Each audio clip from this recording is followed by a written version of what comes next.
Behind every gym, there's a story, a mission, a spark of passion that started it all. This is Gymdesk Originals. Real owners, real struggles, and the communities they've built from the ground up.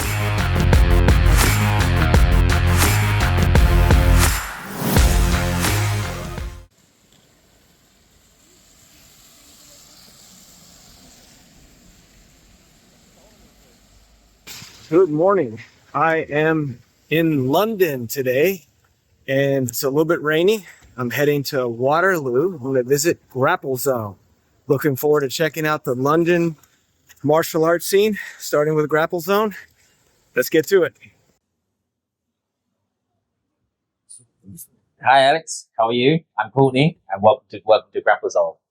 Please come in. Let's do a little bit of a tour. So this is us at reception.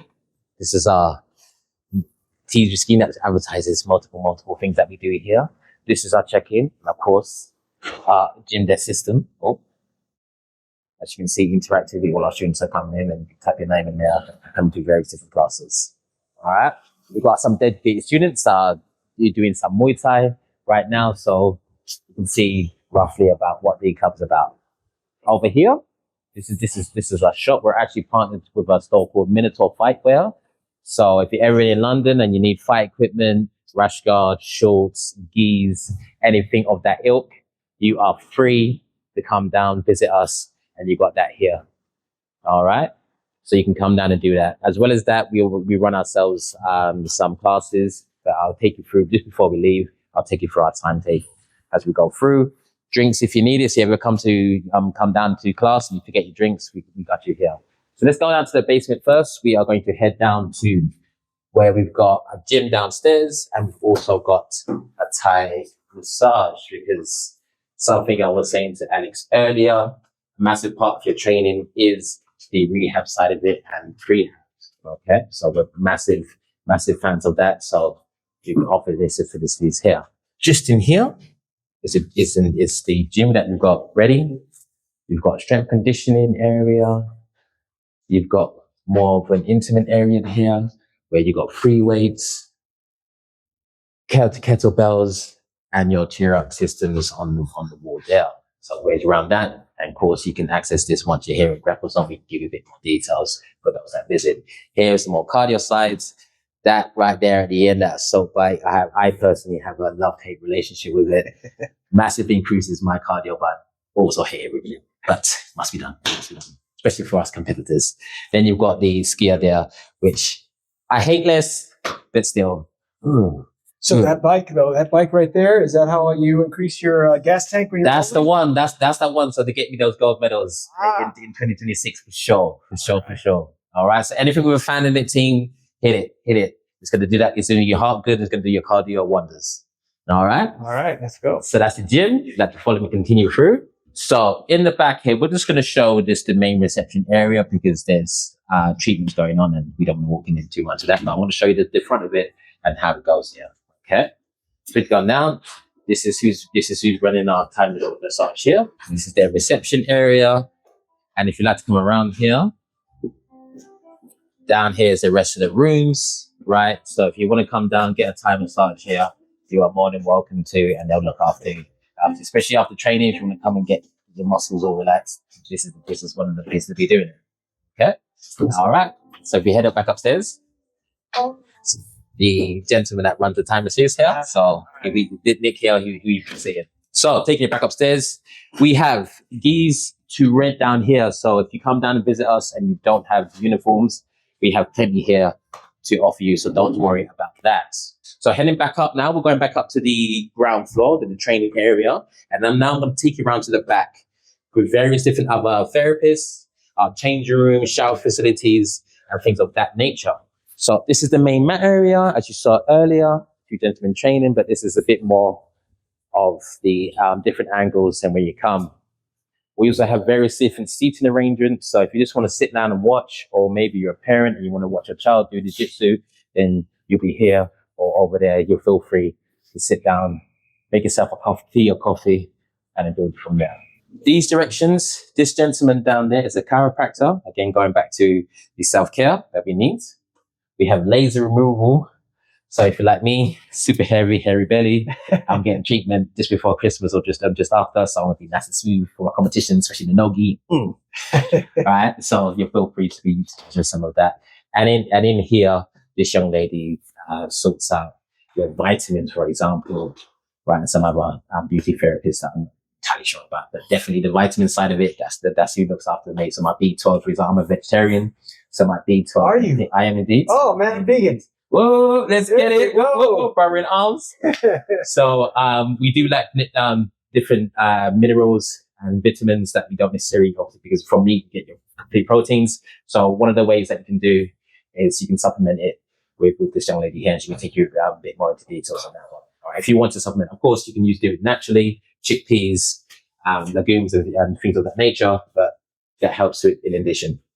So back here, we've got now an osteopath, again, going back to the training, and this gentleman behind us is our chiropractor Finn. He snuck out. Right? Female changing room, which we'll leave alone at the moment. Well, actually, no one's in there if we want to around. Right. We'll always knock, just in case, no one lawsuits. Hello? All right, we're safe.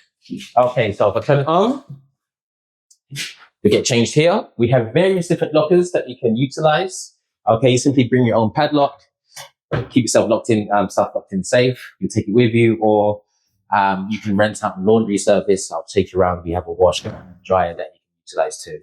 If you follow me into here, this is a shower room. So we have 2 additional showers for the ladies, and we also have another additional toilets for the ladies here. Okay, so you're well equipped to come and train with us.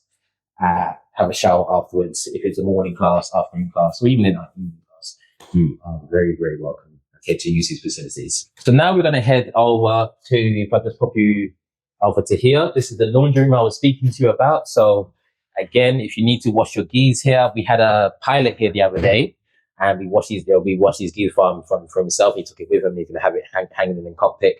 It's just one of the most amazing things about Jiu-Jitsu. You get so many different people from so many different backgrounds. It's amazing. So we watched it here. He took it with him, and it's hanging in his cockpit and drying in there. So if you need your gis washed or anything like that, we have facilities here for you. So we've got that covered for you as well. This is a unisex toilet. So if the females is busy in the moment, we're going to pop into the males. If that's ever busy, you've got this one to use. So let's use the grey tap is filtered water. So you can bring in your own water bottle to fill up. Alternatively, we have cups that you can use to get yourself water too, so it's not a problem if you don't have a water bottle. So let's carry on moving on into the male changing room. Over here to our right, let's go through. Very similar to the females, basically the same design. Additional male toilet, 2 shower cubicles for you to utilize, again, for those that want to shower afterwards, whether it's morning, afternoon, or have you, we've got you covered, okay? And then now we're just going to finish up our initial tour into the male changing room. So as you can see, a lot of additional space here. Again, same cupboards you can utilize.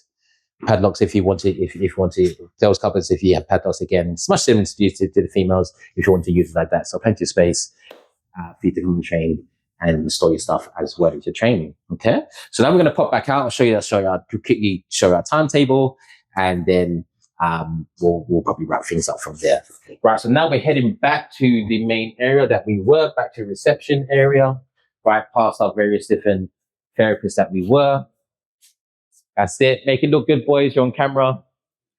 Keep those chin tucks, elbows tight. Let's get it. I myself, just to be clear, I'm not a specialist in grappling. I'm sorry, I'm a specialist in grappling, not a specialist in striking. Just before I add that in there, make it a little bit bigger. You know what I mean? Coming back to brilliant CRM system. From here, this is our timetable here.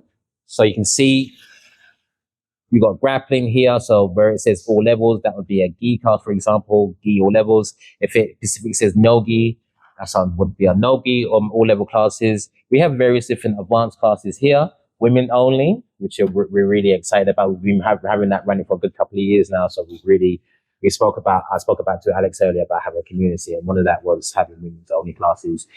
Even if they just train that class, then great. Some women use that as a means to get into jiu-jitsu and then come into the all-level class afterwards. So once they feel comfortable and they like the environment that they're in. Okay. We also offer Muay Thai, again, hence the strikers you see in the background, and wrestling at the moment. Okay. That'll probably be growing in the near future, but that's what we offer currently at the moment. Okay. So that's us. That's Grapple Zone here at Waterloo. Feel free. I'm Courtney again. Some of the other founders. This would be Safia here. This would be Timur. Proud of this gentleman here, especially. He might not be too happy that he could see himself randomly on the video, but he's just been promoted to purple belt, so we're taking it from that white belt there to purple. So we're very, very, very proud of that.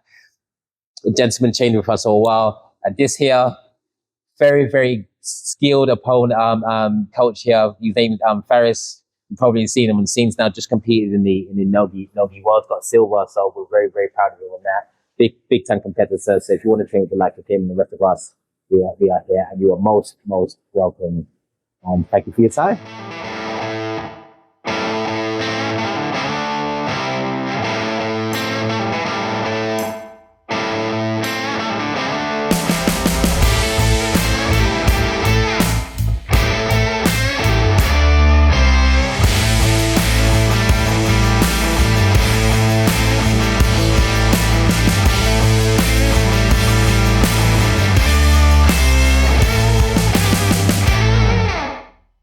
Hey, what's up, everybody? I'm here at Grapple Zone in near Westminster Bridge in Waterloo, London area. That's correct. And I'm here with Courtney Anderson, one of the founders of Grapple Zone. Hello.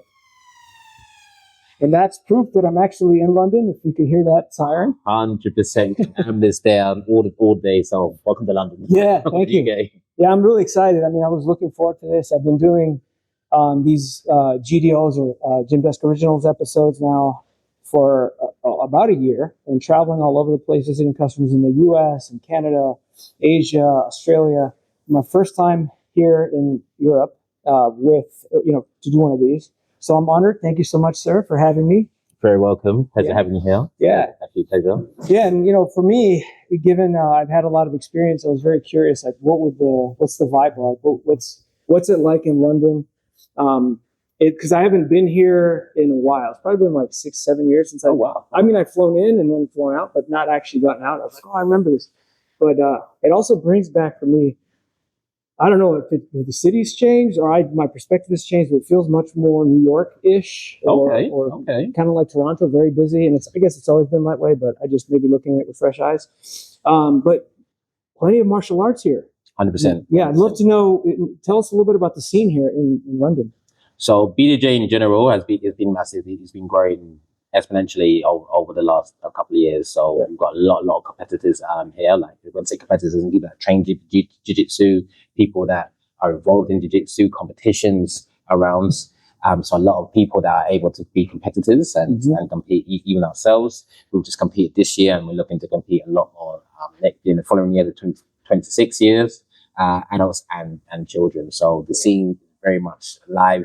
Then you got other martial arts, boxing, Muay Thai, that sort of thing. So London's definitely up there as one of the hubs for combat sports in general. Yeah. And I mean, we have a lot of Jiu-Jitsu customers in this area. I assume, like everywhere else I see, it seems like Jiu-Jitsu and I guess some of the striking arts like Muay Thai, those seem to be on the up and up.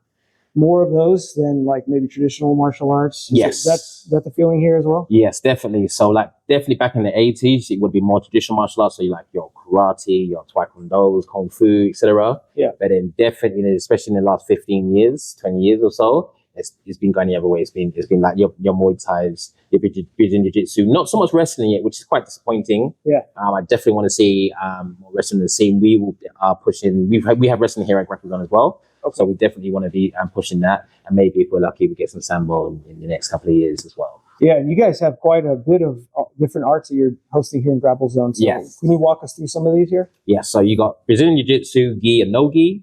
We've got the wrestling, as we said, the freestyle wrestling. On the Tuesdays, we've got the Muay Thai coming in, and then students are able to put that all together. So we have various different unofficial open mats. So students can come in, do their practice Muay Thai, they can practice their MMA. So they're really putting their skills that they're learning individually all together into one package. Yeah. I start seeing more and more of that because, obviously MMA is very popular. Yeah. But how do you encourage people when you have, such a diverse set of skills do you, like, if a white belt walks in here, he's never done any art, would you guide him towards a specific path first? Like, do this for a certain amount of time? Or would you say, you can do whatever you want? Like, any kind of guidance that you give somebody? So personally, we like to bridge it on the individual, because some people, they're insistent they want to do striking. So there's little point of me trying to gear you towards jiu-jitsu if you're orientated towards the striking arts first. So the key thing in our personal point of view is to make sure we're listening to the actual student and the actual customer. What do you want to do first? Yep. Once they're in and they're comfortable, they then expressing, oh, I've seen you do BJJ classes before or after my Muay Thai class or our striking class. What's that about? And enough coaches, then we can give encouragement. We allow people to come in and try it free of charge, depending on the membership. You can come in and just try it, see if it's something for you, and then we'll build them up for there. Other people, they come in and like, listen, I want to be a well-rounded martial artist. What do I do? And in those people, that's when we get them towards grappling. I'm like, start your grappling, do some striking afterwards, right? And then see where you land, because some people are more striking, even though they want to do really well-rounded. Let's say MMA, for example, they're still more geared towards striking than they are grappling, and vice versa. Myself, I've got a long background, but you're gonna pick that up later. I'm definitely a specialist in grappling. So if I'm going to strike, I'm going to strike close the distance. Let's say it's a self-defense situation. Yeah. I'll use appropriate striking, of course, because I live in the UK, so the UK laws are pretty strict on that. So I can't be out here throwing elbows. But that side, I'm going to use my striking, getting closer, so I can utilize my grappling. I control the situation from there. You just opened up something I want to talk about, because that's like, I was in Japan, and it seemed like Singapore and Japan had similar rules about, in my mind, I'm like, oh, I haven't been in Japan in a long time, and certainly within the frame of martial arts, I'd not done that before, but I trained at like Kodokan. Wow, good stuff. It was amazing. And the funny story there is I was expecting to get slammed by a bunch of black belts. Instead, I got slammed by a bunch of coral belts, which was incredible. It's a really cool experience. But, there's martial arts everywhere there as part of the culture. So I figured, oh, man, the bar fights must be crazy. But one of our customers I was interviewing there was like, oh, you can't bring a fight here. You get like severely in trouble, 2 years in jail or something. Even if if you return, a punch back, you get automatic prison time. And if you like attack when you're on the ground, something like that, you can get up to 10 years. So like nobody fights. Mm-hmm. So you just mentioned the laws are pretty strict here too. Is that kind of the same vibe we have here, or?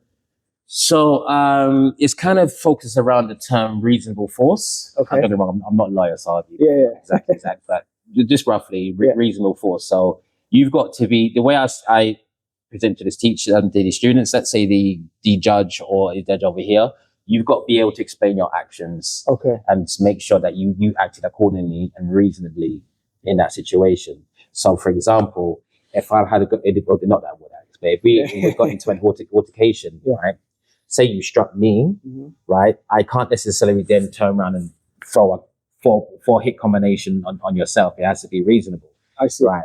If I was to hit you and say you fell over and injured your head, I would be liable for that. Especially when they dig into my background, and I have a martial arts background, I'm gonna get into a massive amount of trouble. Yeah. Which is why, again, for self-defense reasons, I gear people towards grappling, because you can control your opponent, you can hold it. So when we're going to the law now, like a solicitor or the judge or what have you, right? I can say I held him, I held the person in place reasonably. Leave the airways in free, because there's another big issue here. I can't speak for anyone else, but here in the UK, you can't be seen to obstruct someone's airways. Again, you're going to get in trouble for that. For example, people don't seem to understand that a rear naked choke. So just to stay yourself down. Like when I'm behind and my arms here, you can see I'm interrupting your breathing and airways, even though I haven't connected it properly, right? If I'm seen to doing that, I'm automatically the aggressor. Even if you were throwing punches with me, you would beat me up and what have you. I reverse the situation. I'm not here. Now I'm responsible. I've got to restrain you in a way that's keeping your airways free, keeping you safe, as well as myself safe, and possibly whoever is around me, and then still ask for assistance, whether it's police or ask someone else to call for police there. I still need to explain that. So as a rule of thumb, I say to the students, you've got to be able to explain your altercations. You've got to explain the amount of force you use. So the force has to be reasonable. Right. It can't be excessive. Another instance of excessive force, if we get into altercation, maybe I push you on the ground. Yeah. And then, like you said about on the Asian continent, if I didn't continue to be there and throwing punches, you're in trouble. That's it. You're definitely getting in trouble. So it has to be reasonable. So grappling's nice. I can hold my partner and keep him in place without throwing too many strikes. If you're throwing strikes, it's very difficult here in the UK to justify that. Yeah. Wow. I mean, I would never want to get into an altercation at all, much less in a foreign country, which would be a nightmare. But you know, I never really thought about, like, I think about the choke for me. Is a way I can restrain somebody without applying it, but visually for others who observe it, they'll be like, "Oh no, that guy's the bad guy." Right? That's key. Yeah. That's key because again, most of the people that's going to be judging you aren't martial artists, right?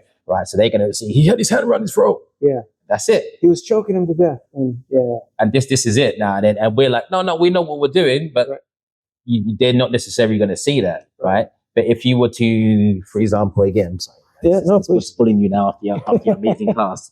Now, if I was to wrap around the shoulder, for example, and here, so you can physically see that the airways are free. Maybe I'll tuck my head in here.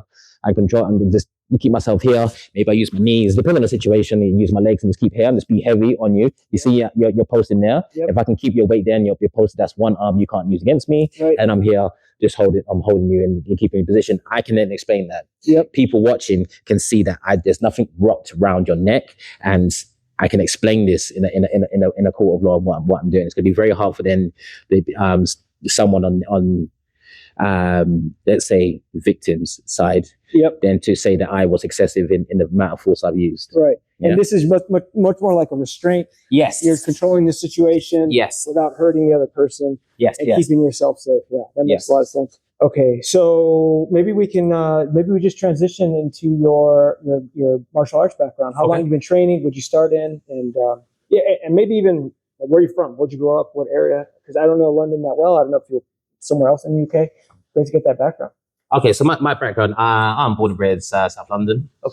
So South London, I've done all of my life, and then just traveled out now just to visit other places. I haven't been as fortunate as yourself to be able to travel to most of the continent, especially at Japan and training martial arts. It's something I really want to do, and especially from the 2026 year, I'm going to be competing a lot more, and I'm going to use that as an opportunity to travel and see these continents and get my martial arts experience and around the world. Training wise, been about 10 years, consistently at 10 years. I say consistently because a lot of people will say, oh, I've been training 15 years, except X amount of years. But then when you ask them, okay, but how many mat hours do you have? Right. And the mat hours, if it's just twice a week, then it's not the same as if you train 5 years, but you've done like 5 hours a week. Yeah. That's a big difference, you know? So consistently for the last 10 to it's going to be 11 years in January now. I've done at least three hours. This is going for my white belt. I've been at least 3 hours a week. Now it's up to about 4 hours, 5 hours. Again, even with the coaching, I still need to get my training in. So I originally started in Kung Fu, which has a special place in my heart because I really enjoyed myself. Yeah. Unfortunately, the classes couldn't be maintained, so that's why I ended up leaving that. Otherwise, I probably would have done that a long time. And then got into Muay Thai ages ago. I think I was about 22. I can't remember. My maths is terrible now. I wasn't about consistently because I've been training longer than 11 years, but I wasn't consistent in and out. So, right. If my maths doesn't add up, please have mercy.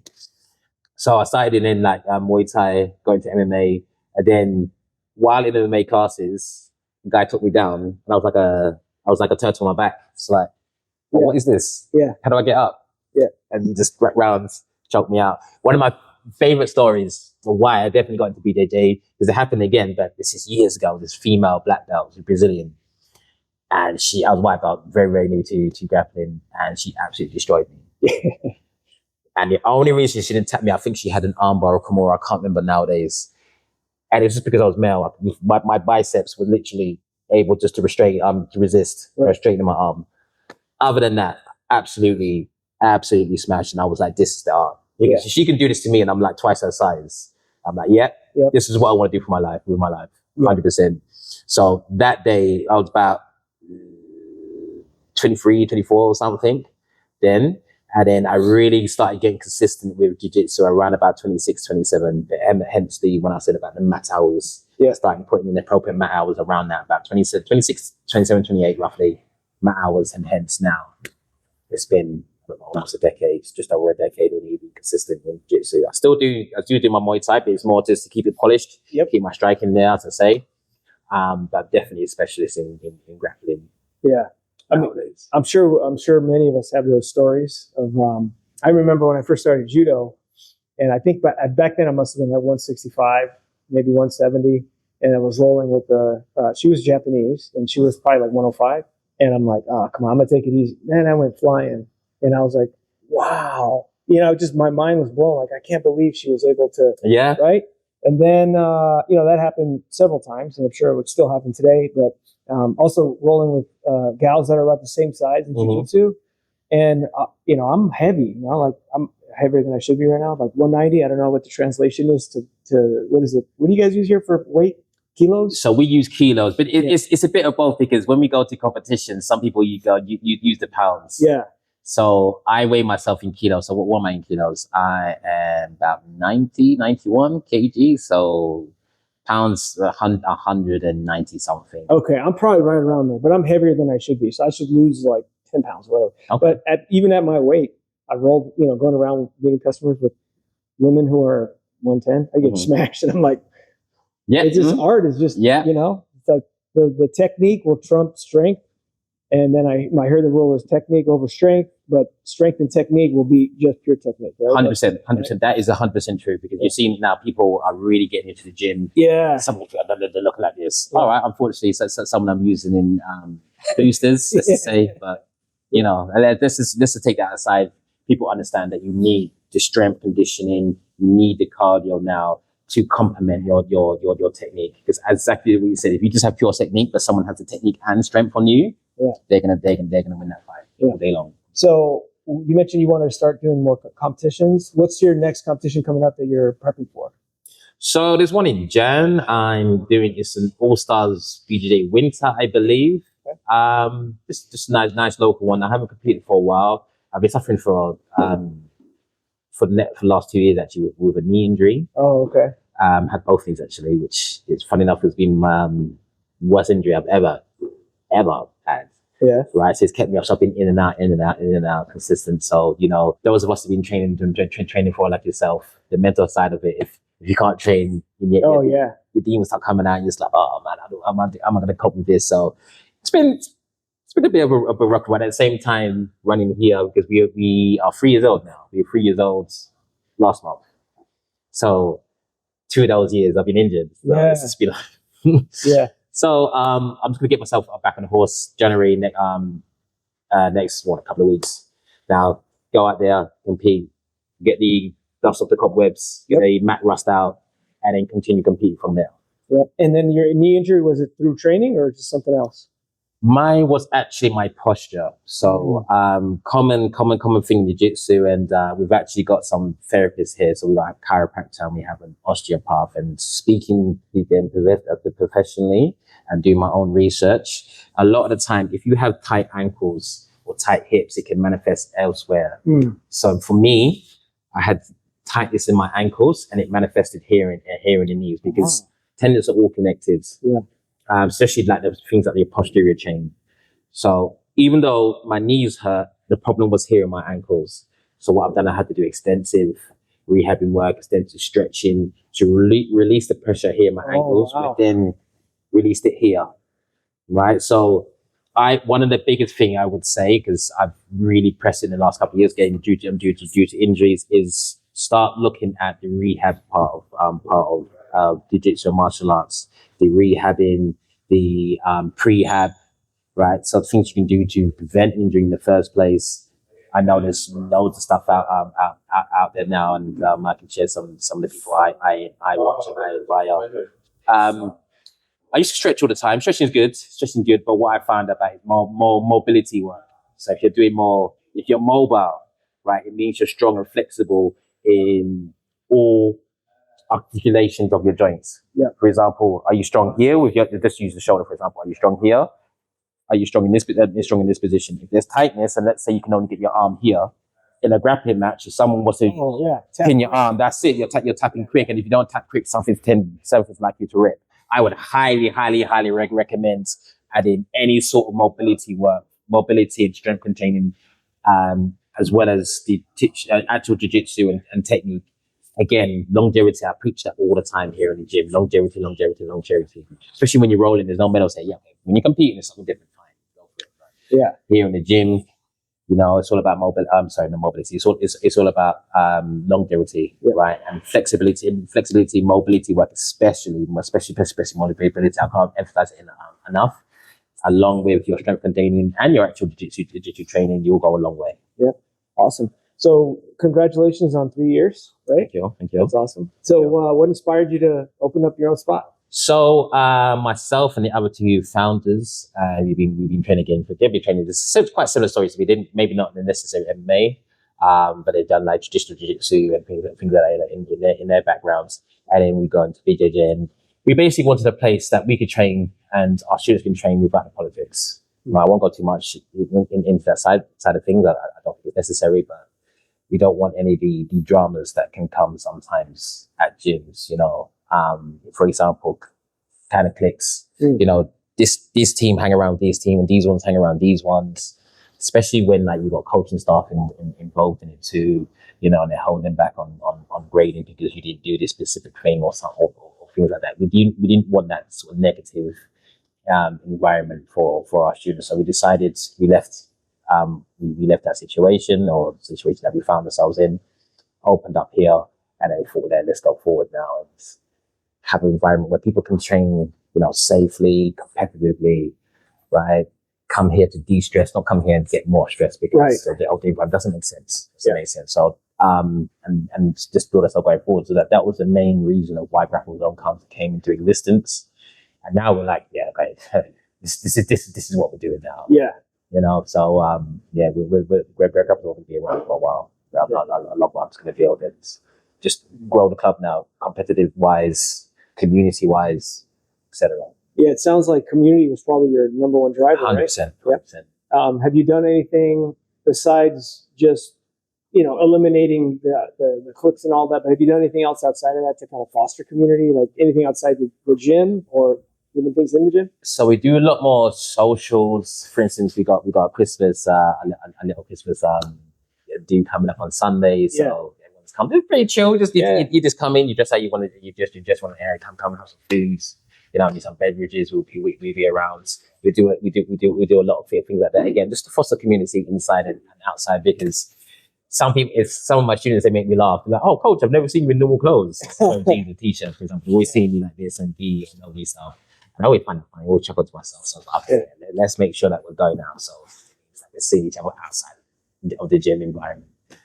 To foster that, we've done a couple of shows. So the Waterloo area, sometimes they put on events, and then as a club, we'll go to the go to those events and just showcase Grapple Zone, showcase who we are, build there, and get some exposure to that and expose the community to us in that fashion.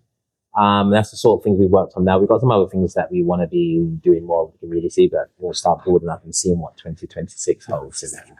Yeah. All right. So you guys are technically a Checkmat affiliate, right? Yes. Yeah. Tell us a little bit about that. How did that come about? And how's that been working out for you?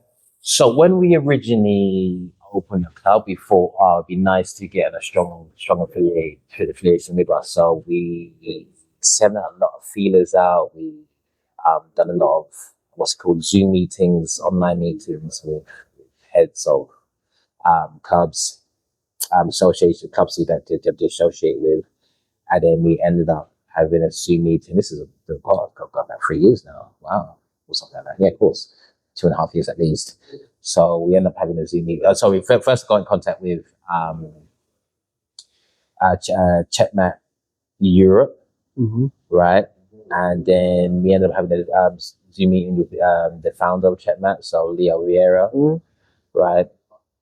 We had a conversation with him. Really liked what he was doing, where he wanted to take Checkmat in that time. So it was very different. It was very different from where Checkmat was then to where they are now, in terms of organizing, in terms of reputation, in terms of competition, that sort of thing. So we quite liked the idea of that, and then we decided to affiliate ourselves with Checkmat. Yeah, we've been ever since. Right. And do they come out here and visit, like somebody from the organization? And so they can do. We haven't yet. again, we could do more, a bit more on that, on that, a bit more outreach. So, like I said about this year about traveling. Okay. Yep. What I feel I'm going to start doing is again going around check mats, around UK, around Europe, and just go there. Just a little bit more high with jet mat. Let's do some months here. Maybe get some seminars over and things like that. So again, 2026 we're going to be focusing more on going out and being a bit more exposed to the team and exposing the team to us and just growing from there. Yep, that makes sense. Maybe 3 years is probably plenty of time. You got any cool stories of people who've walked through the doors and you've seen transformations, either young folks or older folks? Any stories like that you can share?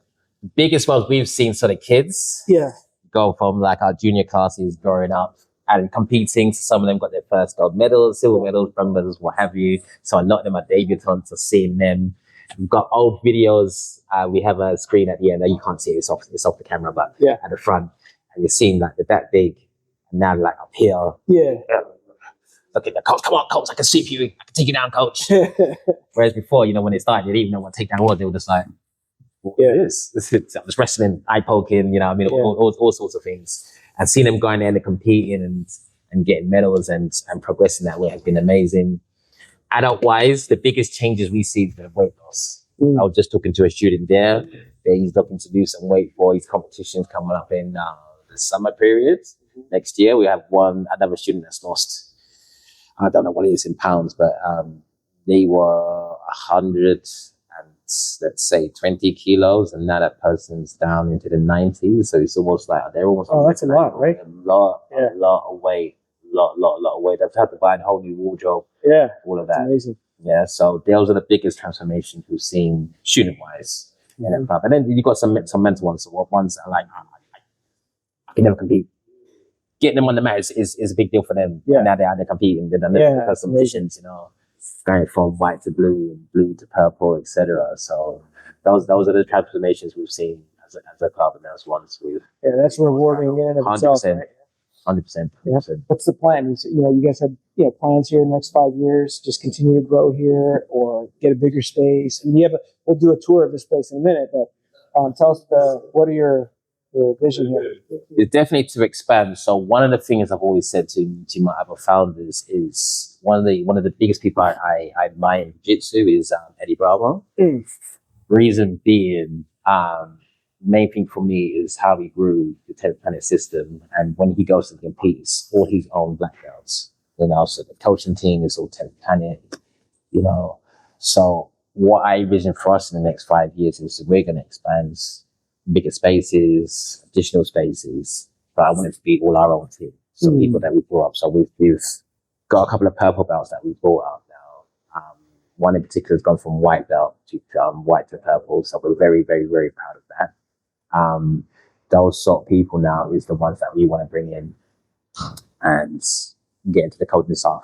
Be very, very proud. I'm proud of that fact. And then what we want to do now is really be build.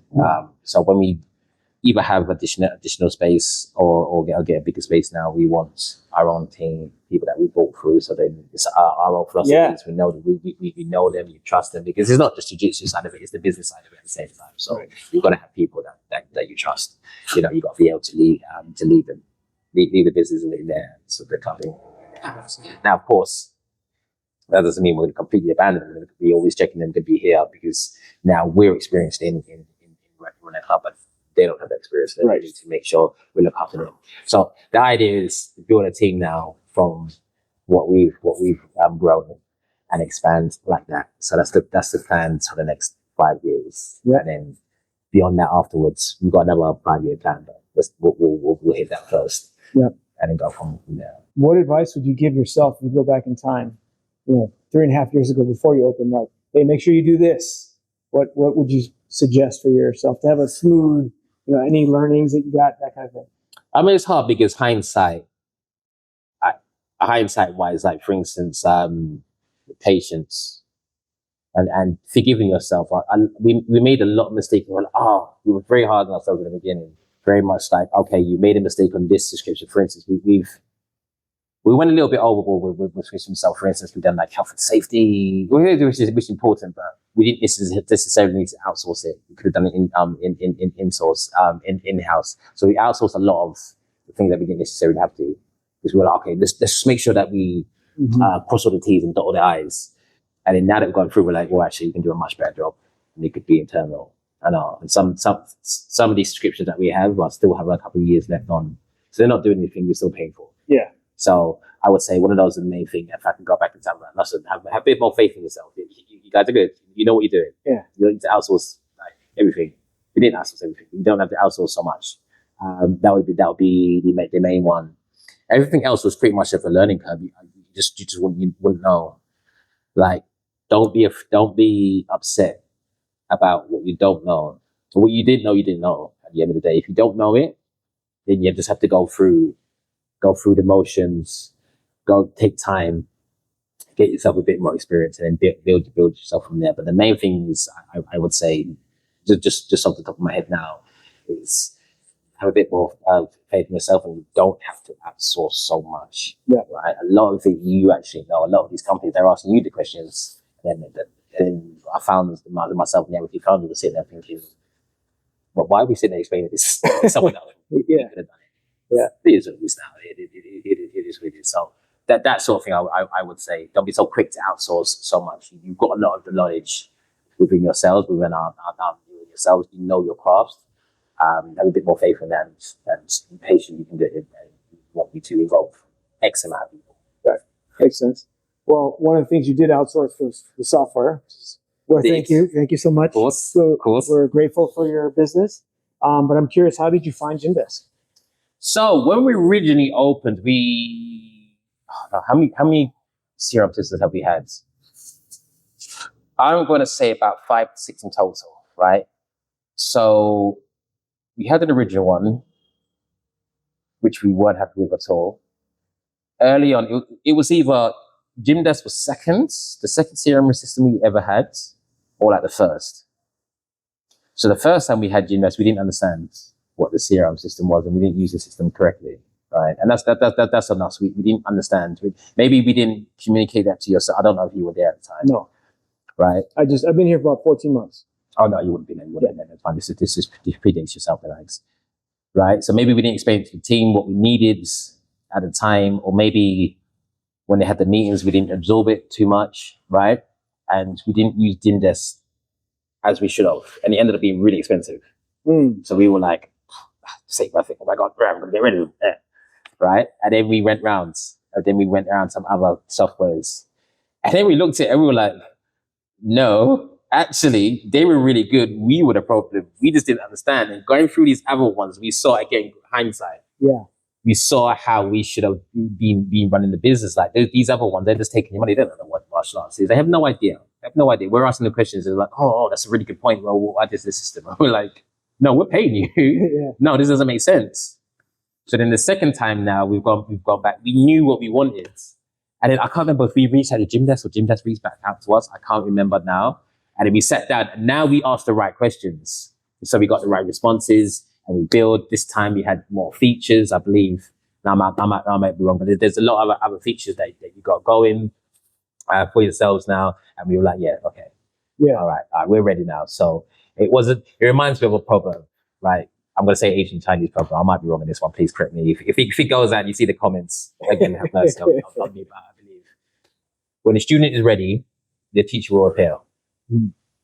So the second time we were ready, Gymdesk was there, and it's just run smoothly. It's just complete integration, completely smooth between our communication with our clients communication with us, whether it's standing students that we have, whether it's new trials, things like that. It's very, very, very smooth and very good interaction with the system between our club and everyone else. This is another one of our students, so if you hear a lot of and sweat coming over, hopefully no blood, no joke. Please ignore that. They're training in the background. Okay. But yeah. So this time around, it's been fantastic. Yeah. It's actually fantastic, and we are not moving back. Again, a lovely, really good feature I like about Gymdesk. You made it really easy to migrate our clientele over to the system the second time. Yeah. Not that we know how to use it the second time. That was fantastic, and we're not going for this again. want to go through. So when we chose Gymdesk, we're like, right, this is it. This is the commitment. Very, very happy with how the system works. And like I said, we know what we're doing now. So Right. we're using it to its fullest potential or near fullest potential, right? As opposed to what we did last time, we've not understand it and then end up complaining, but we're complaining because we didn't know what we were doing with the system now. Right. Right. So that's what drew us back to doing this. We went around and were like, yeah, these other ones, nah. Yeah. They aren't it. They're not it. Not it. Well, I mean, over the last 14 months that I've been here, things that are air quote new, like the lead, the marketing automations Right. to automatically handle where the leads and how that goes. Are you guys fully using that part? Yeah. So we've got tags now that we put in the leads go in the right place. So as they come, it's integrated with our website. Yeah. And it's integrated with WhatsApp now. So as they come in, it's all connected. We're like, yes. Yeah. Yeah. I've one. They want to pay you an extra arm leg to do this. They're like, well, that's kind of necessary. I don't understand why that's not. Yeah, we talked about that a lot because everyone else does that. Like, oh, for this piece, I'm going to charge you for this market. I'm like, we're not doing that because I think to your point, it's fundamental because our mission is less admin, more members. Period. So that's the core of what we have, right? This is why that is going to stay that way. And then we added some templates. Now, I don't know if you saw those. We have a bunch of templated marketing automations. We did that because we figured a lot of our customers are probably not marketing experts, but we have market expertise. So let's put it in the Gymdesk so people can just grab those and select whatever they want to run. Templates, yes, yeah. That was during my time. And, most notably, recently we updated the calendaring. If you saw the new schedule, you actually have a calendar view now, which people really like. So yeah, we're just. I think again, it must be integrated because we've changed our calendar, and like I said, it links up. So. To be prepared, obviously, one of my other founder members deals more with that. But I'm seeing the difference. Like I said, I like how it synchronizes. Yeah. Now with what our website, for example. Yeah. That's all we needed. Yep. And you needed our CRM system to synchronize with our website, so everything's seamless. So we're not going over here to find this and going over here to find that. And then if we want this feature, then it's another X amount a month or what have you. So I'm very excited with where we're going and what you're providing at the moment. Yeah, awesome. We're providing the future. Yeah, well, one of the last things I'll ask you is a lot of people don't get a chance to spend time with you, right? And they're not going to have a one-on-one conversation, so they might come in and train, so they know you for 6 months or a year. But what are some cool things about you that they may not know that you might want to share with them? Personality wise, a lot of people. So those that do, we do a lot of socials. When I'm outdoors, I have quite a bubbly personality. It's funny. I mean, make a lot of jokes. I don't want to say too much because we're on camera, but let's say more geared towards adults. Let's say that they appreciate that humor. But I don't necessarily do that in class because obviously, in class now you got a range of people and you got to cater to everyone else. In a smaller group, once you know each other, you know your limitations from that you can. So I would say that side of me that people don't really see, unless they know me a bit more on a personal basis. Right, that can be quite fun. And again, going back to your earlier question about fostering an environment that's happy, and people can happy to spend time in the gym, whether it's inside training or outside. Right, so that part of it, I would say people haven't really seen. We've seen snippets here and there, maybe on the Instagram as well. Instagram, I like to play a lot in the Instagram. I don't like to be too serious. Yeah. Technical, of course, but outside of the training side, I like to be a bit more human based. So come visit me when we're outside the gym. You can see the bit more funnier side of things there. Yeah, awesome. Well, anything else you want to share? Just thank for yourself for coming down. Amazing job with what you've done with Gymdesk so far. I'm looking forward to some new features. And you should communicate with yourself like you're coming down and actually training. If you're in the South London area, please come down. You're more than welcome to. As I said, Waterloo, based Central London, based in Waterloo. Yeah, come down and train with us. Come check them out. All right. Thank you, sir. Thank you.